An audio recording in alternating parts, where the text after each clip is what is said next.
Now, pay attention to the scenario. Imagine deciding to get into rugby because you were not going to model. Kwanieze John joins us to share some insight into her journey to rugby, youth development, and an upcoming initiative that supports some of the sustainable development goals. Hi, Kwanieze. Very glad that you're able to Hello. join us. Thank you so much for having me. Now, I don't know if Thank I you so should, so let much. me just say a small congrats and move forward. Thank you so much. Please, but give me a few points along your the timeline in your entry into rugby. Thanks.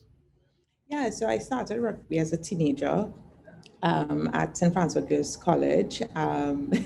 It was an interesting story because I wanted to model after being invited to a modeling school. And my mom said, okay. And she said, well, not right now, maybe when you get older.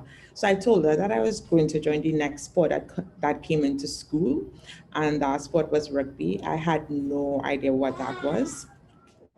And I had no idea what that was. And I fell in love with the sport and the challenge that it was for me physically and mentally to be part of. Now, I'm very glad that you speak about the physical and mental challenge because we're going to Yes. get back to that point. But Yes. unfortunately, life is life. You had a knee Yes. injury. Yes. How did that knee injury, which some people may consider a setback, well, it was a setback. How did that carry you forward to the next phase of your career in rugby? I think it every adversity is an opportunity for growth, and that's exactly what the knee injury was because it just veered me into a different direction. I got more involved in youth development because I was one of the youngest girls playing at the time, and I was like, but where's everybody else coming behind me? And at that point in time, I just decided to start the School Girls League initiative, which is which I'm proud to say is still running up to this day. It ran earlier this year, and uh, and that's what happened. I went to school. I went to UTT.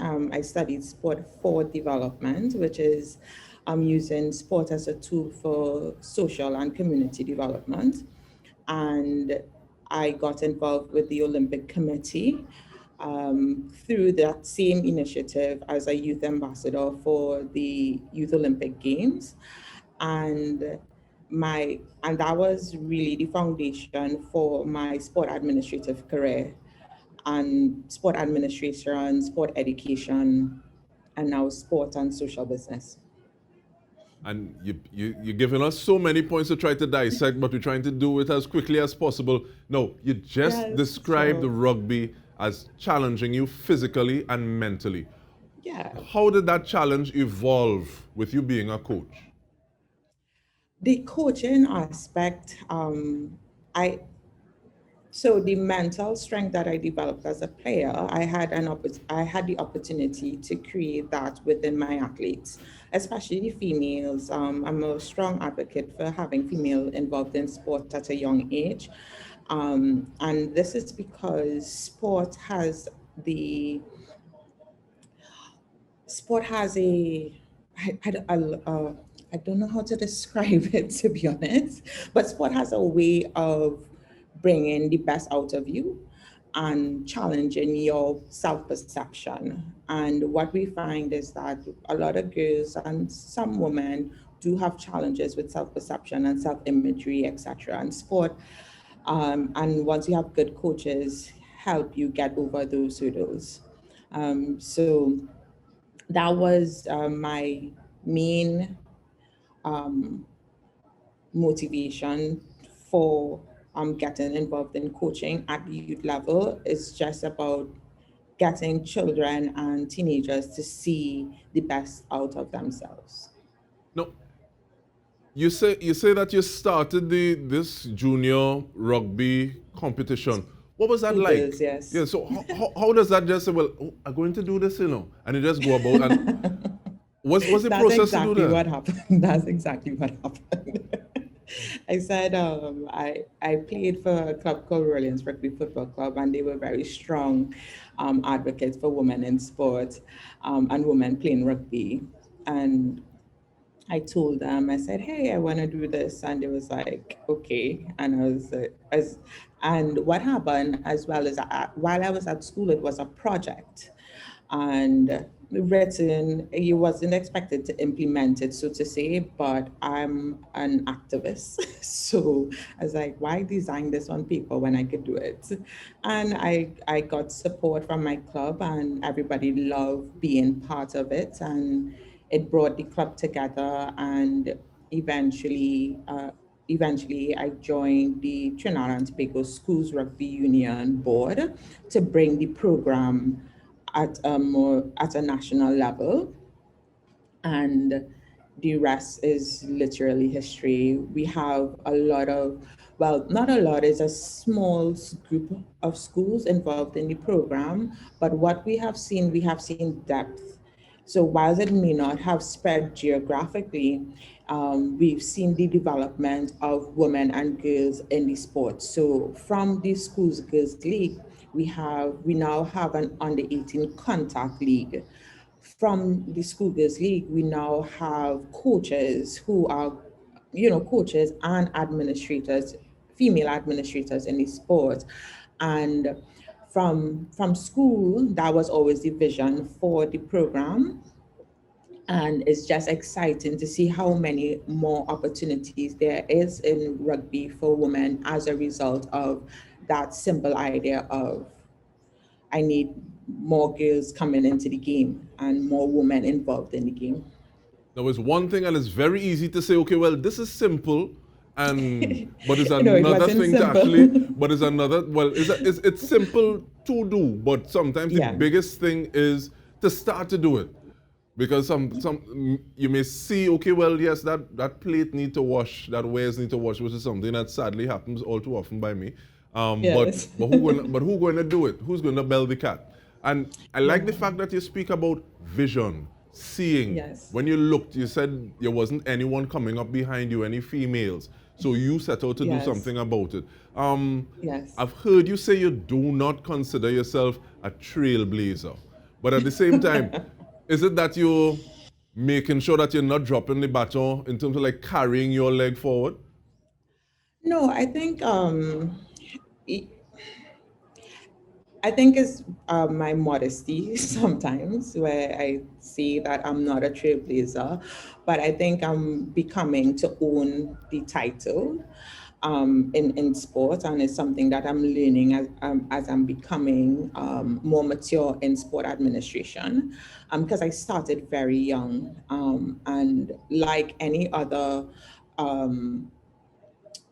in anyone's development, they start off a bit shy before they take ownership of what they do and how they do it. And I think that's just part of the journey, and I'm excited to see where I go next.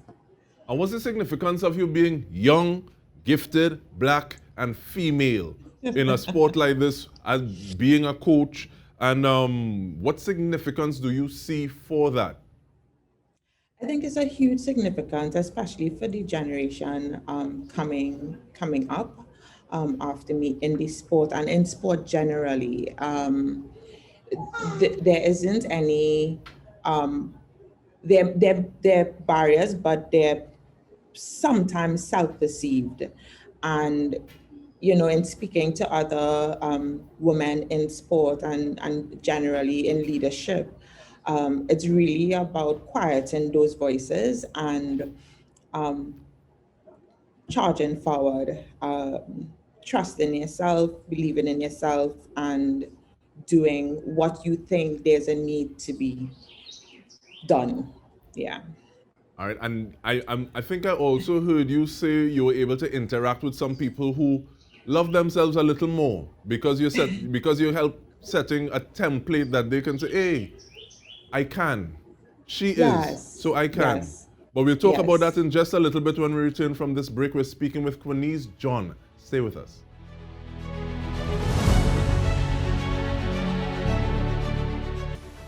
Welcome back. We are speaking with Kwanieze John, trailblazer in the sport of rugby. Yes, we're saying it, we're claiming it, we're owning it. And there is a youth health in a digital world event that is coming up on the 28th of November. Give us a little information about that, please, Kwanieze. Yeah, so I am one of many IOC young leaders and involved in a young leadership program, of which the IBIS Sports Hub, a sport organization and social business, is being developed. And one of our initiatives is this webinar as part of a project, the first phase of the project, which is educating persons on children's rights to play and participate in sport, the benefits of that to them and their quality of life, and being safe in spaces is something that I am very passionate about, especially seeing young people not given the opportunity to play sport beyond their teenage years. And that's because of some experiences they may have had, and then you see their quality of life deteriorate.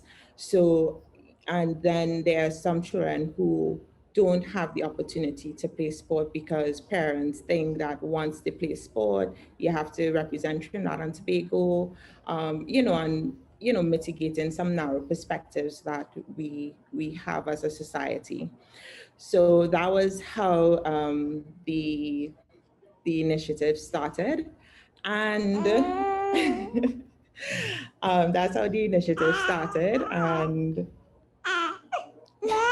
sorry. No, man, and we're getting some lovely ambience at that point in time. So that is how the initiative started. But I also want to Yes. know, who is the person, who was the target individual that you want for this initiative that happens on the 28th, Saturday? Yes. So for the initiative, we're targeting persons who aren't involved in sport. I'm sorry, guys. For the initiative, we're targeting persons who are involved in sports so that they understand what is required to ensure that people do enjoy sport at a youth level, and also persons who are interested in sport but just not quite sure how to get involved and what they should look for when getting involved in sports. No. Something that you have spoken about, you've experienced on your journey, is the importance of mental health. And you spoke about having a safe space in sport and some individuals not feeling that way. But also, sometimes the most dangerous space can be between your ears. So, as someone who would have advocated on the behalf of seeking mental health and a professional, how does that play into youth health in a digital world? Well, it's important. So the idea behind mental health, it's really about creating an environment that the individual, oh gosh, for children and for teenagers and for anybody, mental health is important, because as you said, what you say between your ears is critical. What will be some of the topics that are discussed on the day? Or for the webinar. Yes, please. Yes, so on the webinar, we'll be discussing children's right to play and what a safe space would look like. So we have the Children's Authority covering that topic for us. We'll be covering children's health and the benefits of physical activity. And we have Dr. Jason Pilgrim covering that for us from the Sports Medic TT. We also have physical literacy, which I believe is the secret to sporting for life, as physical literacy is part and parcel of a quality education. And we can't talk safe spaces in COVID without discussing safe cyberspace and what cyber communication would look like in that time. Just ask for some registration details, thank you. How do people Yes. become a part of the course? Yes, so your registration, you could find us on Instagram at IBIS Sports Hub. You could also email us at ibisportshub@gmail.com. And you can WhatsApp us at 237-1959. And we would send you the registration link. We want to thank you very, very much, Kwanieze, especially under the situations, because Yes. because the boss say it's time. It's time. But thank you very much thank for you so much for understanding. I really appreciate the opportunity as well. Our pleasure. So have a blessed one, and thank you for the work you do. And on behalf, and bye-bye, baby. And on behalf of the entire news team, I'm DK Rossa. Thank you so much for joining us. Have a good night.